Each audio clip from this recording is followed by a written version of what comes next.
वो एक ऐसा अद्भुत प्राणी है कि यदि आप तलवार से उसके दो हिस्से कर दो और उन्हें मुर्दा समझकर उन हिस्सों को फेंक दो, तो वो दोनों हिस्से फिर से आपस में जुड़ जाएंगे और जरासंध फिर से जीवित होकर खड़ा हो जाएगा। प्रभु, ये बात तो असंभव है। ये असंभव बात नहीं अक्रूर जी, ये सत्य बात है।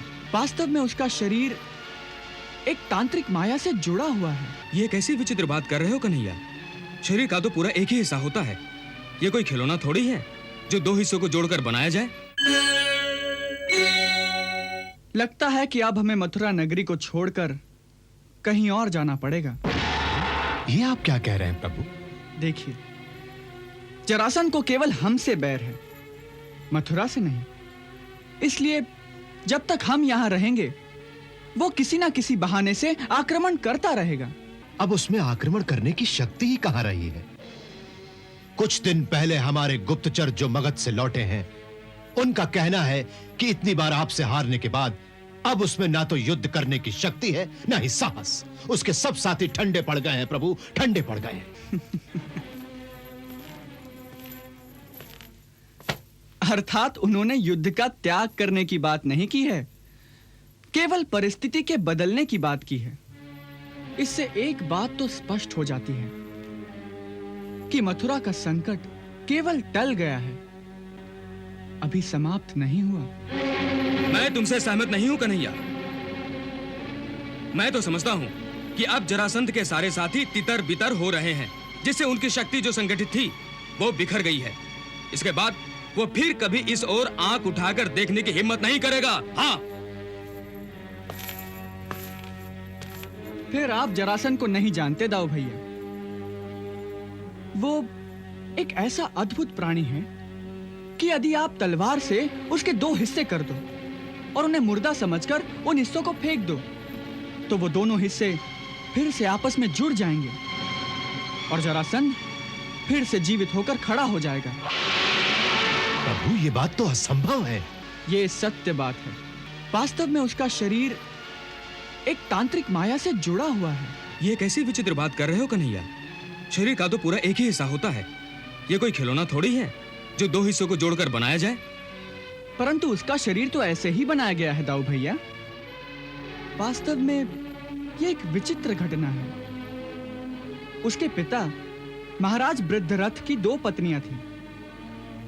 छोटी के संतान थी, परंतु बड़ी रानी के संतान नहीं थी। इसलिए वो दोनों पति पत्नी संतान प्राप्ति के लिए साधु महात्माओं की बहुत सेवा किया करते थे। एक बार एक परम सिद्ध ऋषि ने उनकी सेवा से प्रसन्न होकर उन्हें एक फल दिया। ओम क्लीं ऐं ह्रीं श्रीं नमो भगवती संतान कामेश्वरी गर्भ विरोधम निराशय निराशय सम्यक शीघ्रं संतानम उत्पादय उत्पादय स्वाहा। लो मित्र, इस फल को खा लेना।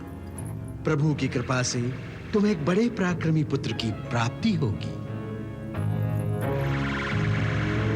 दीदी, आप बड़ी भाग्यवान हैं।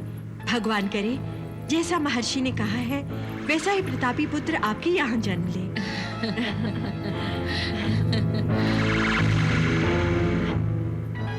मेरे मन में एक बड़ा सुंदर सा विचार आ रहा है। वो क्या?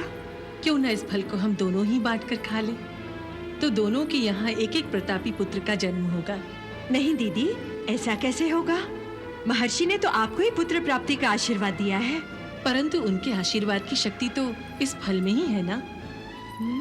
देखो, महाराज दशरथ को अग्निदेव ने जो खीर दी थी, वो खीर तीनों रानियों ने खाई थी और तीनों के घर पर पुत्रों का जन्म हुआ था। तो बस इस फल से भी ऐसा ही होगा। आओ, इसे हम आधा आधा कर लेते हैं।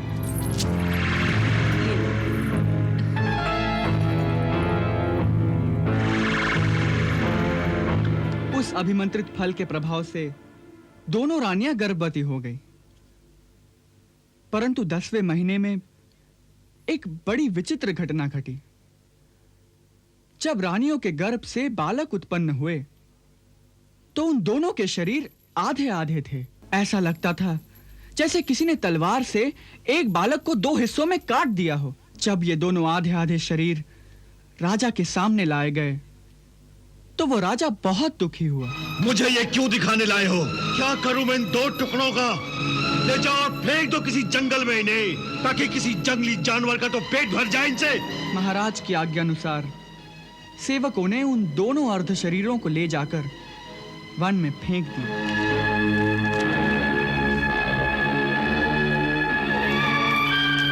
उसी समय उस वन से जरा नाम की एक राक्षसी जा रही थी। उसकी दृष्टि उन दोनों अर्ध शरीरों पर पड़ी और उसने उन्हें उठा लिया।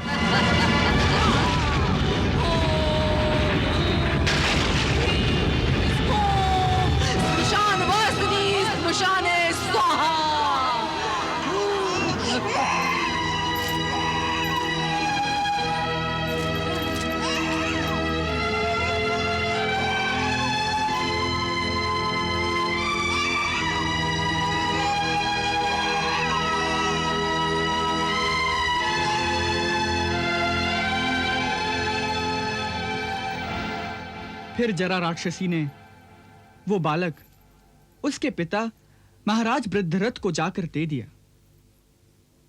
क्योंकि जरा राक्षसी ने उन दोनों टुकड़ों की संधि करके उन्हें जोड़कर एक कर दिया था, इसलिए महाराज वृद्धरथ ने उस बालक का नाम जरासंध रखा। यह वही जरासंध है। इसके आज भी अगर 2 टुकड़े कर दो तो वो दोनों टुकड़े तत्काल फिर से आपस में जुड़ जाएंगे और जरासंध फिर से लड़ने के लिए तैयार हो जाएगा। इसीलिए मैं कहता हूं कि जब तक जरासंध है मथुरा का संकट समाप्त नहीं होगा। जरासंध जितनी बार हारेगा उतनी बार वो और खतरनाक होता जाएगा।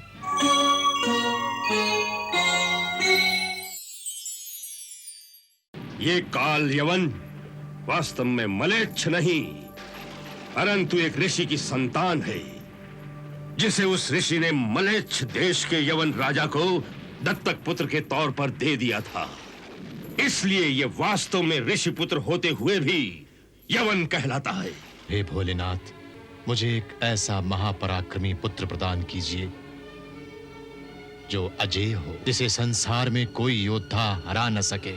सारे अस्त्र शस्त्र उसके सामने निस्तेज हो जाए। तथास्तु।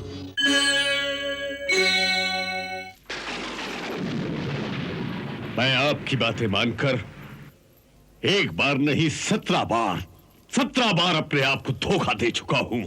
आज तक 17 बार पराजित होकर भी अभी तक जीवित हूं। इस बात को सोचता हूं तो कई बार मुझे अपने आप पर लज्जा आती है, लज्जा। आप मेरा विश्वास कीजिए कि हर पराजय की जितनी गहरी चोट आपके दिल को लगती रही, उससे कहीं अधिक गहरी चोट मेरे दिल पर भी लगती रही। इसलिए इस बार मैं वो योजना लेकर आया हूं जिसमें हारना संभव ही नहीं। ये आप कैसे कह सकते हैं? क्योंकि जिस काल यवन की बात मैं कर रहा हूं वो अजेय है। इस संसार में उसे कोई नहीं मार सकता। कोई भी अस्त्र या शस्त्र द्वारा उसकी हत्या हो नहीं सकती। यहां तक कि कृष्ण का वो दिव्य सुदर्शन चक्र भी उसके सामने व्यर्थ है। ये काल यवन वास्तव में मलेच्छ नहीं, परंतु एक ऋषि की संतान है, जिसे उस ऋषि ने मलेच्छ देश के यवन राजा को दत्तक पुत्र के तौर पर दे दिया था। इसलिए ये वास्तव में ऋषि पुत्र होते हुए भी यवन कहलाता है। एक समय की बात है कि महामुनि शेषिरायन किसी सिद्धि की प्राप्ति के लिए एक योगी का अनुष्ठान कर रहे थे, जिसके लिए 12 वर्षों तक ब्रह्मचर्य व्रत का पालन करना आवश्यक था। उन्हीं दिनों एक गोष्ठी में उनके साले ने हंसी हंसी में उन्हें नपुंसक होने का ताना दे दिया। तुम नपुंसक हो। उसी विक्षिप्त और उत्तेजित अवस्था में मुनि ने निश्चय किया वो एक ऐसे पुत्र को पैदा करेंगे जो संसार में अजय हो, जो ऐसा वीर शिरोमणि हो कि संसार में कोई योद्धा उसे जीत न सके। ऐसा वर पाने के लिए मुनि भगवान शिव की आराधना में लग गए और कई वर्षों तक वे बड़ी कठोर तपस्या करते रहे।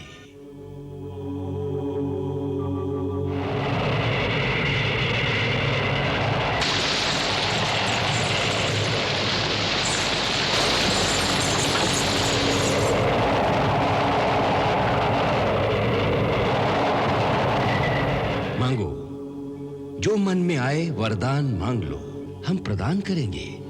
भगवान, आप तो अंतर्यामी हैं। मेरे हृदय की पीड़ा और मेरे हृदय की आकांक्षा आप भली भांति जानते हैं। उस क्षत्रिय सभा में मुझ पर जो आक्षेप किया गया है, मैं उसका प्रतिकार करना चाहता हूं। सो हे भोलेनाथ, मुझे एक ऐसा महापराक्रमी पुत्र प्रदान कीजिए जो अजेय हो, जिसे संसार में कोई योद्धा हरा न सके। सारे अस्त्र शस्त्र उसके सामने निस्तेज हो जाए। ब्राह्मण पुत्र होकर भी जो ऐसा वीरवान हो और शूरवीर हो कि कोई क्षत्रिय वंशी उसका सामना न कर सके। यही मेरी प्रार्थना है। हम तुम्हें मनचाहा वरदान देते हैं कि तुम्हारे वीर्य से ऐसे पुत्र की उत्पत्ति होगी जो संसार में अजेय होगा।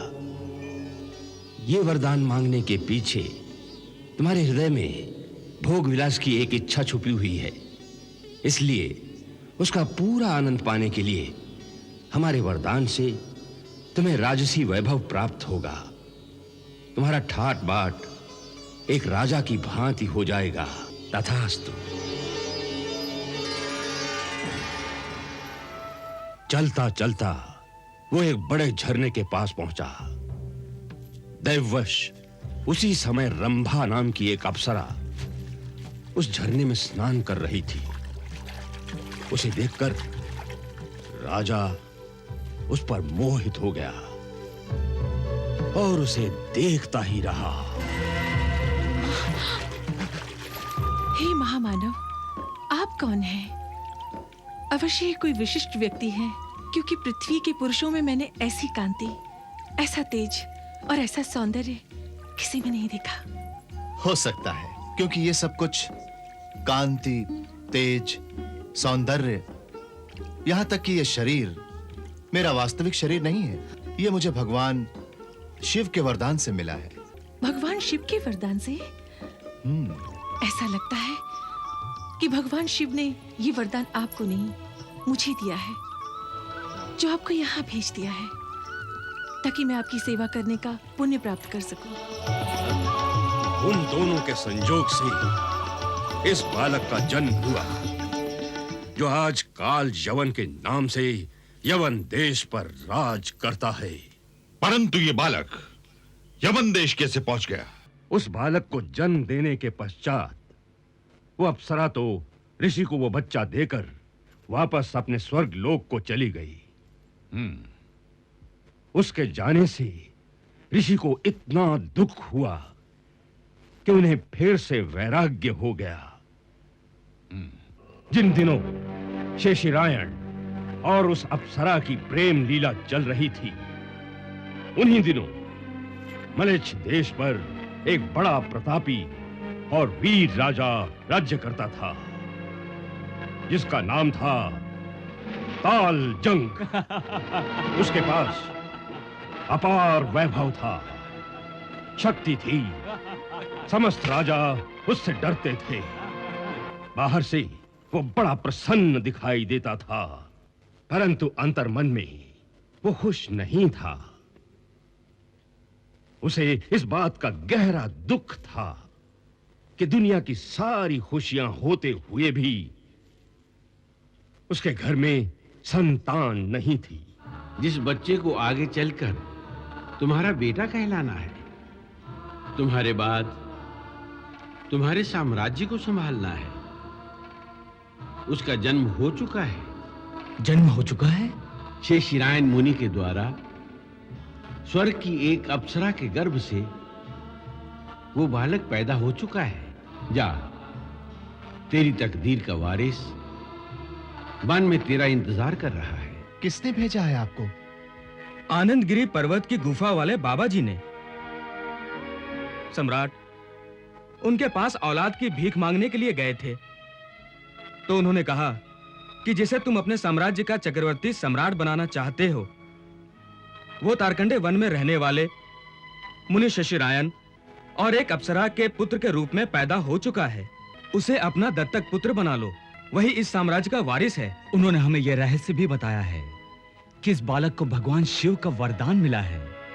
ये संसार में किसी भी अस्त्र या शस्त्र के द्वारा नहीं मारा जा सकता। इस रहस्य को केवल मैं और भगवान शिव ही जानते हैं। वो बाबा जी अवश्य कोई चमत्कारी योगी हैं, जिन्होंने आपको हमारे यहाँ भेजा है। ऋषि ने वो बालक उसे दे दिया। फिर बालक को उसने बड़े लाड प्यार से पाला और उसका नाम रख दिया काल यवन। मलेच्छ राजा की मृत्यु के पश्चात काल यवन यवन देश का राजा बन गया। वो एक ऐसा वीर है सम्राट, ऐसा वीर है कि जिसने संसार के समस्त वीरों को युद्ध की चुनौती दे रखी है, परंतु आज तक किसी में भी उससे लड़ने की न शक्ति है न साहस। हाँ,